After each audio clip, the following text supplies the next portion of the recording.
Muhammadin wa ala alihi ajmain ba'du. Alhamdulillah di hari ini kita akan mengupas tentang bagaimana membuat visi dengan analisis SWOT. Kalau berbicara analisis SWOT itu adalah bagian dari manajemen dari strategis.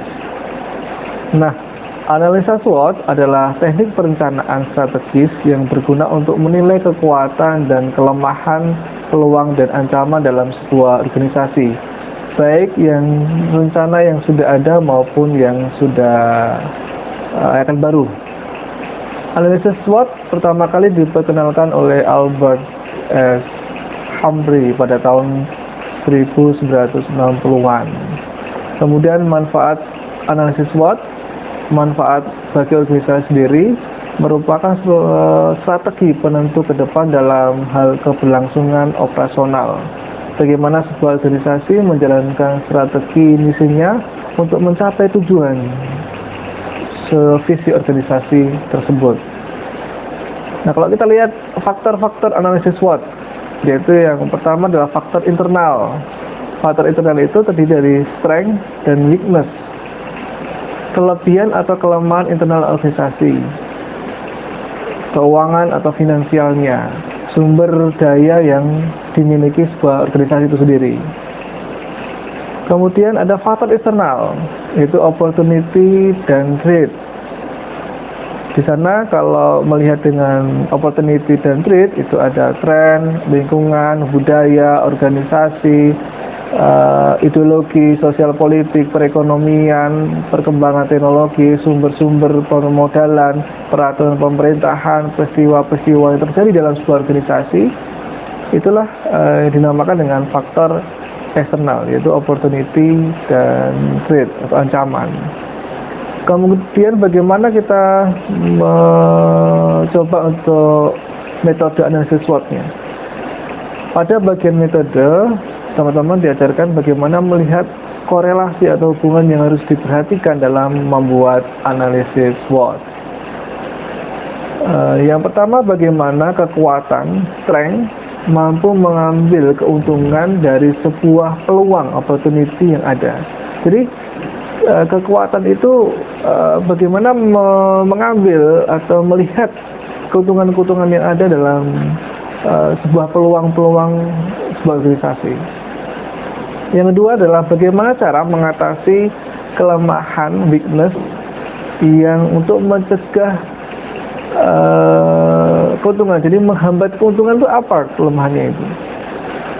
Yang kemudian yang ketiga, kekuatan atau strength, mampu menghadapi ancaman yang ada. Jadi kekuatan itu dibuat untuk mampu menghadapi sebuah ancaman.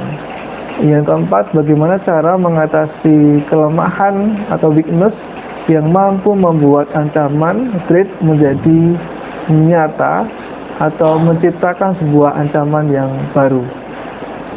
Dengan saling berhubungan empat faktor tersebut, maka membuat analisis ini memberikan kemudahan untuk mencapai tujuan yang diinginkan. Bagaimana menguraikan empat komponen SWOT? Yang pertama adalah bagaimana menguraikan tentang strength atau kekuatan. Kita lihat poin A adalah kelebihan apa yang dimiliki oleh organisasi itu sendiri. Poin B, apa yang membuat organisasi ini lebih baik dari organisasi yang lainnya. Poin C, keunikan apa yang dimiliki oleh organisasi tersebut.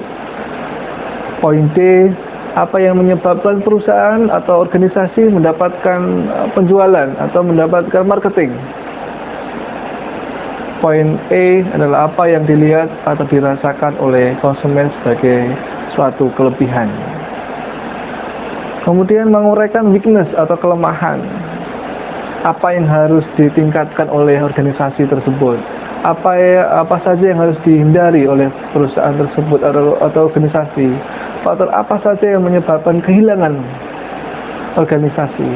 Apa yang dilihat atau dirasakan oleh konsumen sebagai suatu kelemahan organisasi atau sebuah perusahaan? Kemudian menguraikan opportunity atau peluang. Kesempatan apa yang ada diambil dilakukan, perkembangan tren apa yang jalan dengan sebuah organisasi. Hambatan, menguraikan hambatan. Apa itu hambatan yang diuraikan? Apa saja hal yang dilakukan oleh pesaing organisasi atau perusahaan? Kemudian perkembangan teknologi apa yang menyebabkan ancaman bagi organisasi atau sebuah perusahaan? Adakah perubahan peraturan pemerintah yang akan mengancam perkembangan sebuah organisasi? Apa yang dilakukan pesaing sehingga mereka dapat lebih baik dari perusahaan atau organisasi? Strategi dalam melakukan analisis SWOT, setelah merinci 4 komponen SWOT sebelumnya, maka dapat menghubungkan antara kekuatan, kelemahan, peluang, dan hambatan untuk saling melengkapi demi tercapainya tujuan tersebut. Dengan data yang ada, maka kita harus mampu membuat strategi sebagai berikut. Bagaimana cara kekuatan, strength, itu bisa mengambil keuntungan dari peluang yang ada saat ini. Bagaimana cara mengatasi kelemahan, weakness yang menghambat kita dalam mengambil keuntungan dari peluang yang ada. Bagaimana kekuatan yang mampu menghadapi berbagai hambatan atau ancaman yang ada. Bagaimana cara mengatasi kelemahan yang mampu membuat ancaman baru. Nah, itu sekilas bagaimana langkah kita membuat visi organisasi atau visi pondok pesantren dengan melakukan metode SWOT. Nah, teman-teman semuanya silakan bisa membuat skema SWOT, matriknya seperti ini. Nah, ini matriknya. Silakan nanti bisa dilakukan per kelompok, diunduh di Idul Fitri teman-teman semuanya di akun pribadinya masing-masing, walaupun itu kerja kelompok. Assalamualaikum warahmatullahi wabarakatuh.